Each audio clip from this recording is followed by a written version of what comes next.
샬롬, 하나님과 동행하는 새벽기도회 달라스 임마누엘 교회 권성철 목사입니다.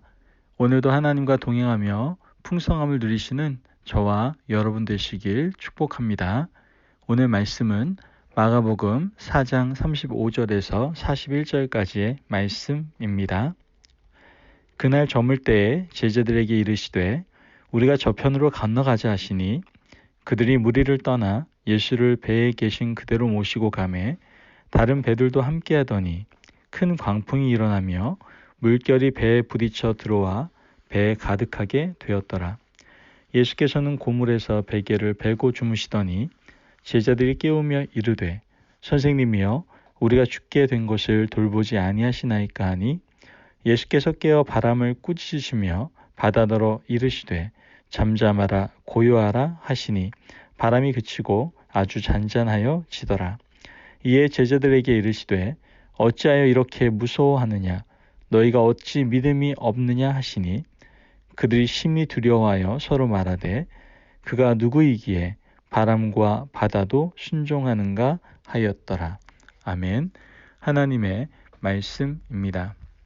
여러분, 우리는 믿는 사람으로서 신앙생활이란 것을 하죠. 그렇다면 우리의 신앙생활 가운데에서 가장 중요한 것은 무엇일까요?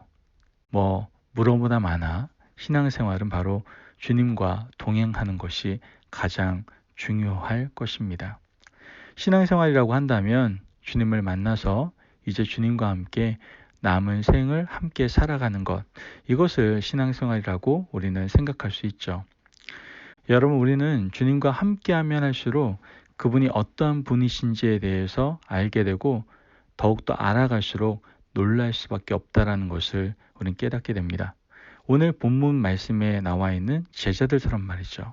지금 본문에 나와 있는 제자들이 오늘 본문 41절 말씀에서 이렇게 이야기합니다. 그들이 심히 두려워하여 서로 말하되 그가 누구이기에 바람과 바다도 순종하는가 하였더라. 아멘. 이 말씀을 통해서 제자들은 예수님의 모습을 통해서 더 큰 놀람을 경험하게 된 것을 보게 됩니다. 예수님께서는 제자들과 함께 배를 타고 가시다가 풍랑을 만나셨죠. 파도가 심하게 쳐서 모두가 죽게 되었을 때 주님께서는 바다를 향하여 말씀하십니다. 39절 말씀을 보면 예수께서 깨어 바람을 꾸짖으시며 바다더러 이르시되 잠잠하라 고요하라 하시니 바람이 그치고 아주 잔잔하여 지더라. 아멘. 지금 예수님께서는요, 바다에게 뭐라고요? 잠잠하고 고요하라고 말씀하셨어요. 그랬더니 물결이 잔잔해졌다라는 거예요.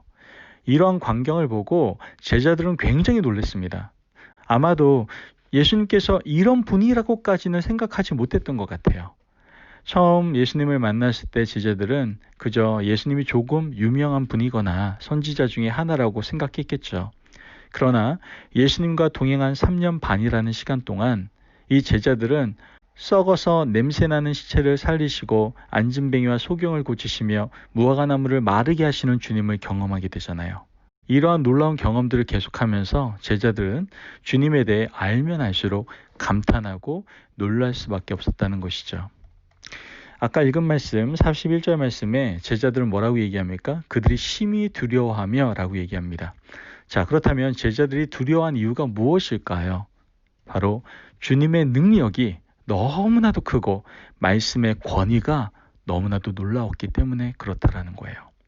여러분, 사실 신앙생활에서 가장 중요한 건요, 우리의 삶에서 하나님의 말씀이 얼마나 권위가 있는가 하는 거예요. 세상에 많은 사람들은 하나님의 말씀을 비웃어요. 그것을 농담 삼아서 이야기하기도 하고요. 그러나 하나님이 어떠한 분인가를 진정으로 안다면 여러분, 절대로 말씀 가지고 장난하거나 농담할 수 없습니다. 하나님께서는 온 세상을 말씀으로 창조하셨고요. 말씀으로 심판하셨고 말씀으로 놀라운 이적과 기적들을 행하시는 것을 우리는 보게 됩니다.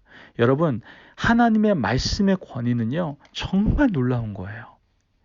하나님의 말씀의 권위는 오늘 말씀에도 나와 있지만 바다를 잔잔케 하는 놀라운 힘이었다라는 것을 우리는 목격하게 되지 않습니까?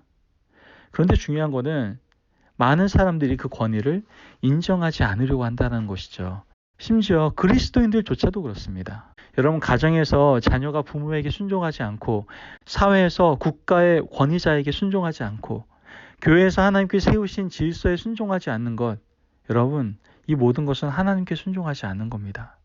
말씀에서는 분명 부모를 공경하라고 말했고, 또한 국가의 위정자들에 대해서 우리는 순종해야 된다라고 말씀을 분명히 이야기하고 있습니다. 또한 교회에서 세우신 종에 대해서도 순종하라라고 분명 성경은 이야기하고 있다라는 것이죠.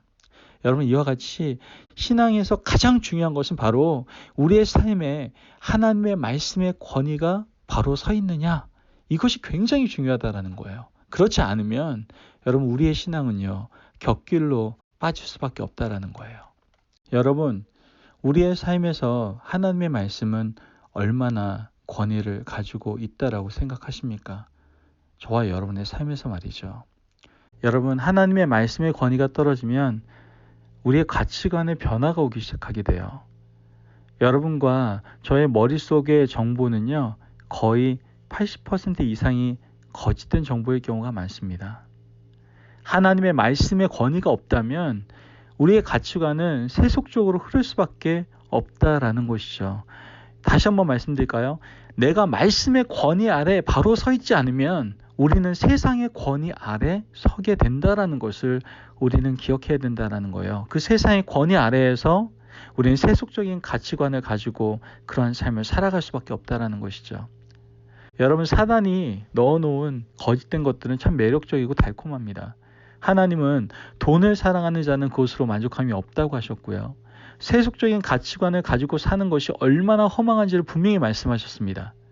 끊임없이 우리에게 참된 진리를 가지고 살 것을 말씀하셨지만 우리의 눈에는 그것이 좋아 보이지 않았던 것이죠. 말씀이 우리의 삶을 어떻게 해요? 지배하지 못했기 때문에, 말씀이 우리 가운데 권위를 가지고 있지 못했기 때문에 그렇습니다. 그리고 반대로 오히려 세상에게 권위를 위임한 채 그 세상의 권위 아래에서 세속적인 가치관과 생활과 삶 속에 살아가는 우리의 모습들이 너무나 많았다라는 것이죠. 여러분, 주님이 오심이 가까운 이때에 그리스도인들은 점점 더 세속적으로 흐르고 있는 것 같습니다. 세속적인 것을 좋게 보고 즐깁니다. 그러나 먹음직하고 보암직하고 지혜롭게 할 만큼 탐스러웠던 선악과가 하와에게 죽음과 고통을 가져다 준 것을 우리가 기억해야 됩니다. 세속적인 가치관은요, 그 결과로 우리를 쓰디쓴 후회 속에 분명 가둬둘 것입니다. 그래서 요한일서 2장 15절에서는 얘기합니다. 이 세상이나 세상에 있는 것들을 어떻게 해요? 사랑하지 말라. 아멘. 여러분, 우리의 삶 속에서 하나님의 말씀의 권위를 가져야 됩니다. 세상에게 권위를 위임하면 그것으로 우리는 삶이 완전히 파탄나는 겁니다. 여러분, 가끔 제가 신앙생활 오래 하신 그런 그리스도인들을 보면 지난 자신의 삶을 좀 아쉬워하는 분들을 종종 보게 됩니다. 그 이유는 자신이 열심히 교회 생활을 하며 살아왔지만 주님과의 개인적인 교제가 너무나 부족했다라는 것에 대해서 아쉬워한다라는 것이죠. 여러분, 열심히 하는 것, 중요합니다. 열심히 안 하는 것보다 열심히 하는 게 중요하죠. 그러나 그 열심보다 더 중요한 건 뭐예요? 올바른 방향성 가운데서 열심을 내는 것이 더 중요합니다. 고로 우리가 지금 올바른 방향을 잡기 위해서 어디에 붙어 있느냐가 굉장히 중요하다는 거예요. 가지가 포도나무에 붙어 있지 않으면 열매를 맺을 수 없는 것처럼 마찬가지로 신앙생활은 가장 먼저 뭐예요? 주님과의 사귐과 동행을 통해서 우리는 올바른 방향 가운데 아름다운 열매를 맺을 수가 있게 되는 것이죠. 고로 신앙 가운데 가장 중요한 건 뭐예요? 다시 한번 반복합니다. 주님과의 동행입니다. 주님을 사귀면 사귈수록 점점 그 관계에 빠져 들어가게 되는 거예요. 물론 내 생각대로 잘 되지 않아서 때로 하나님에게 서운하기도 하고 삐지기도 하지만 여러분, 사실 주님을 알면 알수록 감탄하게 되고 놀라게 되지 않습니까? 주님으로 인해 가치관이 바뀌고 다른 삶을 살아가는 나 자신의 모습을 보면서 여러분 가끔 깜짝깜짝 놀라지 않습니까? 여러분, 신앙생활의 가장 중요한 부분, 그것은 바로 주님과 얼마나 가까이 동행하면서 그 주님의 역사를 보느냐, 그분과 얼마나 대화를 나누고 있느냐에 달려있다라는 것이죠. 즉, 하나님의 말씀이 우리의 삶에 권위 있게 임하는 것이 굉장히 중요함을 우리는 꼭 깨달아야 된다는 것이죠. 주님의 말씀이 여러분을 지배하지 않으면 여러분은 세속적으로 변하게 될 겁니다.